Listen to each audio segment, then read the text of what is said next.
It's okay. Okay, and let's go. All right, on an AUDIX booth, let's ask about the DP7 because we have it. Okay, let's go. Hello, I'm Chris. I'm the Artist Relations Manager for AUDIX Microphones, and I want to talk a little bit about our DP7 drum pack and some of the products that are in that pack. Also talk about what kind of instruments these mics can be used on, and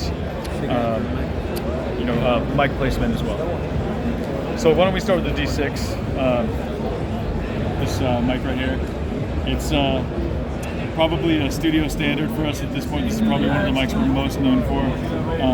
It goes without saying that it sounds fantastic on kick drums. It has a scooped mid frequency in it. So the idea of this mic, the design of this mic was basically so that you could get a finished kick drum sound, a modern kick drum sound, just by placing the mic in the kick drum, and you wouldn't have to do too much EQing after. I've also had very good success using this on floor toms, cajones, other types of percussion instruments, as well as some stringed instruments and bass guitar cabinets, some guitar cabinets too. So it's actually a really versatile mic. It does not have a flat frequency though, so it's one of those mics where it can do very well for you. But if you were maybe doing like a jazz drum setup with a trio or something, you might want to try something a little bit different. As far as placement on a kick drum, there's multiple options.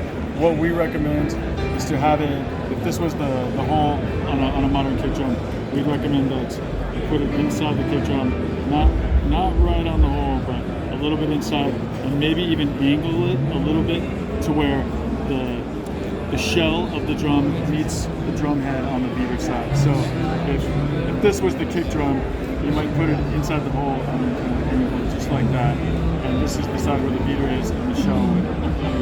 And I guarantee you will get a good kick drum sound doing that.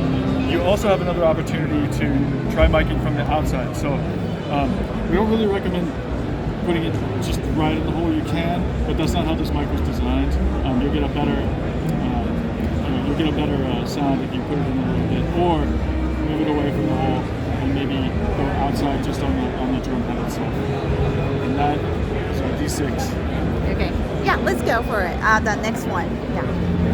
So our i5, it's probably another, one of our staples and one of our mics that we're most known for.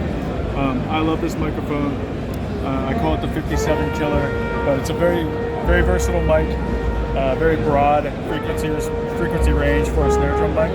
I also love it on guitars, vocals, other percussion instruments. I've used it on like djembes, congas, bongos, anything that you need some kind of direct miking with a dynamic microphone. This will solve a lot of those problems, and it'll sound really good. As far as placement on a snare drum mic, it depends. There's a lot of subjectivity for that, so it depends on the sound you're going for, style of drum you have, the depth of the drum.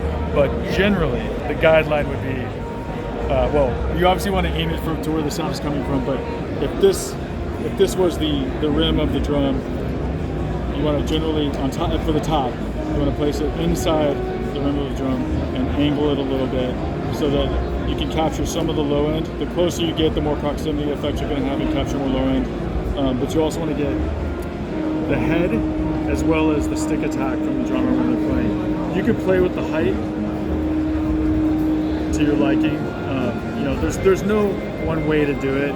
If it sounds good or if it's interesting, that's what matters more than probably sometimes the technique itself. But this mic will make any snare drum sound great.